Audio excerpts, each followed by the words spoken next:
नमस्कार, आपण पाहतात रयत संवाद न्यूज चॅनल। सोलापूरकरांच्या हक्कासाठी, त्यांच्या प्रश्नासाठी लढणार खासदार प्रणिती शिंदे यांचे काँग्रेस कार्यकर्ता बैठकीत प्रतिपादन।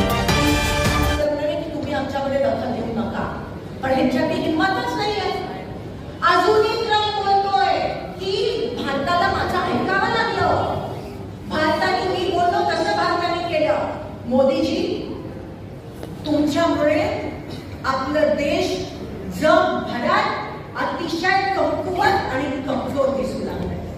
ह्याची कारणीभूत तुम्ही आहे। हप्पा तुमच्या हातावर आहे की तुम्ही आपल्या देशाला एवढं कमजोर आणि कमकुवत दाखवलं जगासाठी। आपण सांगायला पाहिजे होतं, का नाही सांगता तुम्ही की विजय भारताचा झाला? का नाही सांगता तुम्ही की ऑपरेशन सिंधूर मध्ये विजय भारताचा झाला? सांगत नाही एकदम घाबरले, टणकले। ह्या गोष्टी आपण लोकांपर्यंत नेणं गरजेचं आहे, कारण का हा देशाचा विषय आहे, देशभक्तीचा विषय आहे, हा भारतीय असण्याचा विषय आहे, हा 26 जानेवारी आणि 15 ऑगस्टचा विषय आहे की मोदीजींनी एवढं कमजोर आपला देश दाखवले, एवढं कमजोर आपला देश ह्या जगात कधीही दाखवलं गेलं नव्हतं। हे बोलण्याची गरज आहे। अजितदादा म्हणतात की कर्जमाफी सारखं इलेक्शनच्या आधी सगळं बोललेलं असतं, इलेक्शनच्या नंतर हे करायचं नसतं। म्हणजे लोकांचा वापर करून सत्तेत आले। लाईट बिल माफीचं असेल, काल तर ते दोन्हीकडनी कव्हर केला, म्हणाले शेतकऱ्यांचा मोदी आहे। बाकीचे 6 आमदार बोलणार नाही आहेत, बाकीचे बीजेपीचे लोक बोलणार नाही आहेत। एकमेव काँग्रेस पक्ष बोलणार आणि बोलायला पाहिजे याच्या विरोधात, आणि आपण उठाव केल्याशिवाय ही लोक करणार नाही। आणि म्हणून त्याची तयारी करा, आजपासून तयारी करा, कालपासून आपण तयारी करूया। त्या महानगरपालिकेवर झेंडा काँग्रेसचा फडकवलाच पाहिजे आणि जिल्हा परिषदेचा झाला पाहिजे। आणि सत्तेसाठी नाही पण लोकांना या भाजपने केलेल्या अन्यायापासून मुक्त करण्यासाठी काँग्रेसचा झेंडा, सर्वसामान्यांना ताकद देण्यासाठी, कामगारांना, शेतकऱ्यांना ताकद देण्यासाठी काँग्रेसचा झेंडा फडकवला पाहिजे। लोकशाही जिवंत ठेवण्यासाठी, संविधानाचं रक्षण करण्यासाठी काँग्रेसचा झेंडा फडकवणं गरजेचं आहे। आणि एवढा अन्याय केलाय त्यांनी, तुम्हाला माहिती आहे, तुमच्या समोर आहे, रोज उठून एक नवा अन्याय भाजप करत असतं, ते आपण बोलायला पाहिजे। लोकांमध्ये ती भावना निर्माण करणं, जागृत करणं, ती भावना तीव्र करणं, त्याच्यासाठी पैसे लागत नाही। घरोघरी जाऊन फक्त हे जे विष पेरलंय आणि जो अन्याय लोकांवर होत आहे, महागाईला घेऊन, स्मार्ट मीटर असेल, पाणी असेल, घर असेल, सोलापुरात होणारे विमानतळाचा विषय असेल, घोडागाडीचा विषय असेल, रस्त्याचा विषय असेल, फ्लायओव्हरचा विषय असेल, अनेक विषय आहेत आणि त्याच्याबद्दल आपण बोलणं त्या ठिकाणी उद्यापासून गरजेचं आहे। अलायन्स करायचा का नाही ही काल चर्चा झाली आणि ते त्या महानगरपालिका क्षेत्रावर, त्या जिल्हा परिषद क्षेत्रावर पक्षाने सोडला आहे। मग तो आपल्या निर्णयाचे एकदम पाहून सगळ्यांचा की काय त्या बाबतीत निर्णय घ्यायचा। आणि जसं सगळेजण म्हणतील तसं त्या प्रकारे आपल्याला वरिष्ठांना तो त्या ठिकाणी निरोप पाठवायचा आहे। किती फायदा किती तोटा हे सगळे वरिष्ठ त्या ठिकाणी ठरवणारच।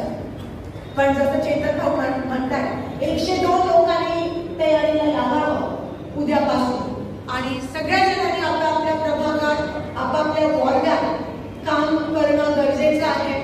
काल काही दिवसापूर्वी राऊतीने ट्विट केलं, ईव्हीएम बद्दल, म्हणजे 4 महिन्यामध्ये मतदार संख्या वाढली त्याबद्दल। पण पृथ्वीराज चव्हाण साहेबांनी त्यांच्या कराड मतदारसंघाचा चांगला अभ्यास केला आणि ते काल आमच्या समोर सांगितलं। त्यांनी जो अभ्यास केला आणि त्याच्यामध्ये जे मतदार वाढले की कॉर्पोरेशनला पण 100% होण्याची शक्यता आहे, त्यांनी सांगितलं की त्यांच्या मतदारसंघात बाजूच्या मतदारसंघाच्या लोकांची नावं आली आणि त्या लोकांनी 3-4दा मतदान केलं, असं त्यांच्या डोळ्यासमोर आलं आणि त्यांनी ते पकडलं। म्हणून त्या बाबतीत सतर्क राहा, मी हात जोडून विनंती करते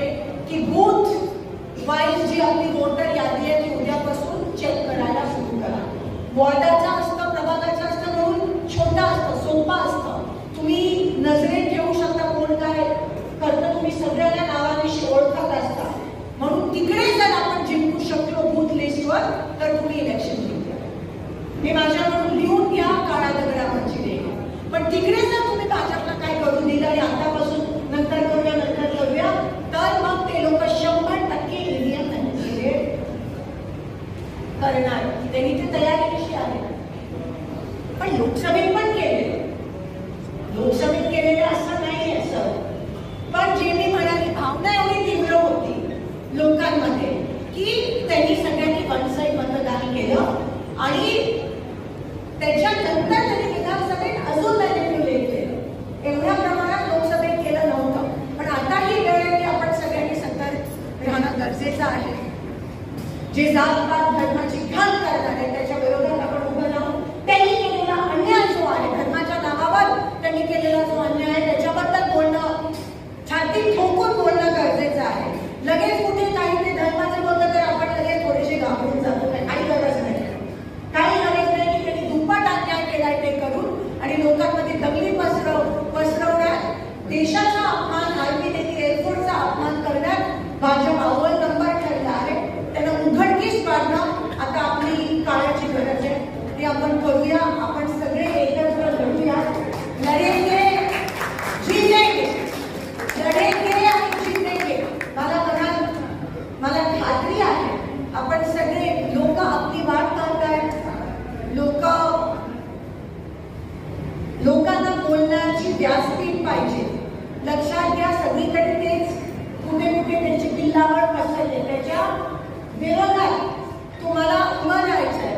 काँग्रेस विचार आहे त्यांना एक आपण सगळे एकत्रित राहिलो ना तर हे कुठेच राहणार नाही. मी तुम्हाला लिहून देते.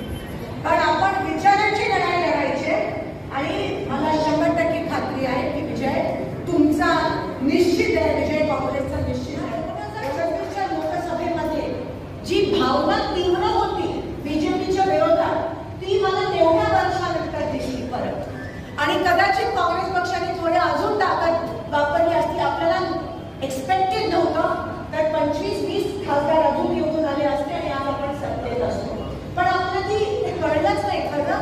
ती लोकांमधून निर्माण झालेली चळवळ होती. 24चं लोकसभा तुम्ही जर गावोगावी गेला असाल तर लोक की तुम्ही येऊ नका. आणि काही काही गावांनी फक्त सोलापुरात नाही पण देशभरात काही काही गावांनी वन साईड ज्या गावात आंदोलनं चालू होती माऊली त्या गावाने पण वन साईड केलं मतदान काँग्रेस पक्षाला.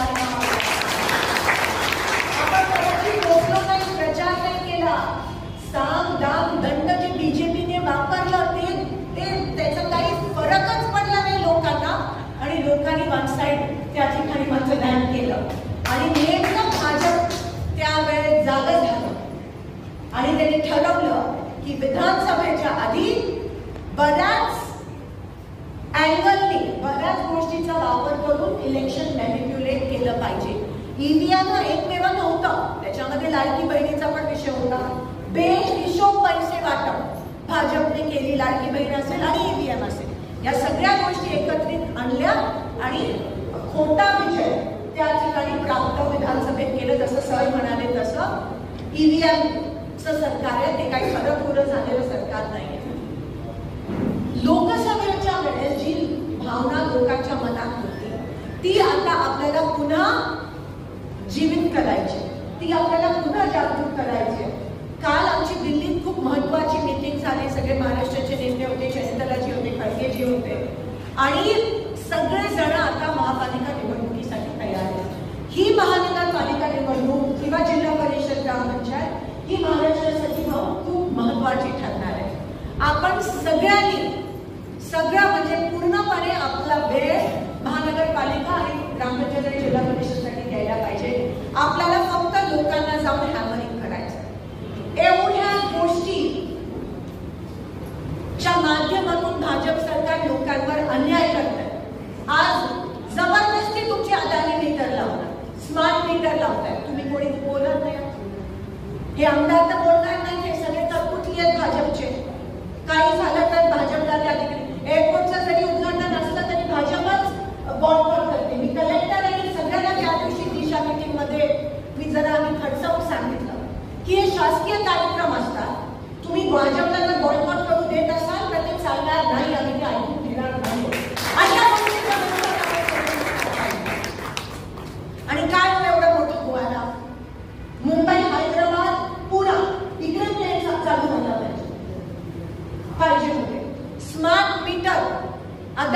तर तुमच्या घरी जबरदस्ती येऊन लोक लावतात, चेतन भाऊ आपण त्याच्या विरोधात आता आंदोलन मोठं त्या ठिकाणी.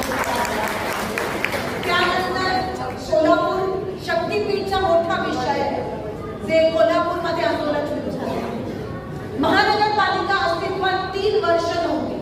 आज पाणी अजूनही नीट येत नाहीये शहरात. आज साफसफाई होत नाहीये. झोन आणि मेंटेनन्सची कामं करायला पैसे नाहीये. उठवा आवाज. आपण त्या पद्धतीत लोकांपर्यंत जाऊन बोललं पाहिजे. लोकसभेच्या वेळेस सगळ्या गावांनी रुरलनी वेबसाईट दिलं, पण महाराष्ट्रामध्ये ज्या शहरी भाग आहेत तिकडे निंबाळकर भाजपनी ध्रुवीकरणाची कीड लोकांच्या मनात पेरली आणि ह्या वेळेस पण पेरणार आहेत. जात पात धर्मावर दुसरं त्यांच्याकडे काही नाही आहे. आणि फडणवीसचे ते पिल्ली मंडळ आहेच हे सगळं लावालावी करायला. नाही, खरं सांगते, त्यांच्या विरोधात आपण स्ट्रॅटेजी बनवू. ते धर्म जात पात विवेक इंग्रजी ते करतात. आपण का म्हणून त्या गोष्टीला बळी पडायचं? ते कोणता अन्याय? ते धर्म करतात आणि मग स्मार्ट मीटर लावतात, पाणी देत नाही. सिव्हिलची बघा अवस्था. सिव्हिल मध्ये रुग्णांच्या नातेवाईकांना स्ट्रेचर मारावं लागतंय, स्ट्रेचर घ्यावं लागतंय. आज पूर्ण सोलापुरात आरोग्य व्यवस्था कोलॅप्स झाली. त्याच्याबद्दल बोला. आज महागाई एवढी वाढली आहे, त्या ठिकाणी अजून वाढणार आहे. आता या ठिकाणी मला सगळं परत एकदा काहीतरी घोषणा झाली. शहरात घाणीचं साम्राज्य झालं. काय केलं भाजपने? सत्ता तुमची काय केलं? ह्या सगळ्या गोष्टी, आरक्षणाचा अजून काही विषय त्या ठिकाणी नाही ना. धनगर आरक्षण ना मराठा आरक्षण. का सेन्सेस फक्त शो साठी केलं जाती जनगणना, पण अजून त्याचं काही अंमलात आणलं नाहीये ना. काही प्रश्नाची जी सूची देणार होते त्याच्याबद्दल काही त्या ठिकाणी बोलले नाही. यदकुलवार सरांनी खूप महत्वाचा विषय घेतला, ऑपरेशन सिंदूर. मोदी सरकार अजूनही रेकॉर्डवर आणत नाहीये की आपली विमानं पडली. कुठे गेलेल्या पडलेल्या विमानाचे पायलट का त्यांना नीट ऑनरचं फ्युनरल दिलं गेलं नाहीये? कुठे ती लोक? तुमचे सीनियर जाऊन सिंगापूरमध्ये म्हणतात विमानं पडली.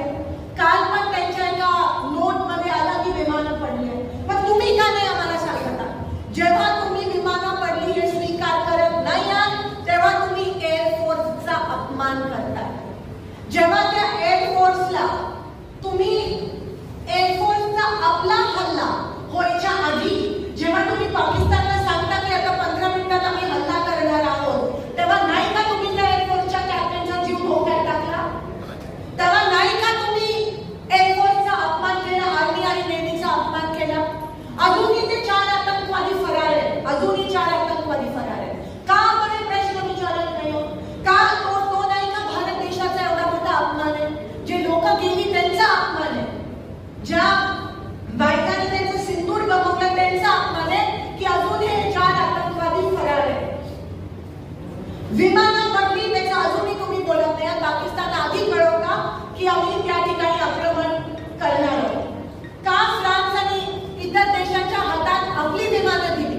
आपले ब्रह्मोस जे मिसाईल आहे ते त्या विमानामध्ये टाकू दिले नाही आणि म्हणून ती विमानं पाकिस्तानने पाडली.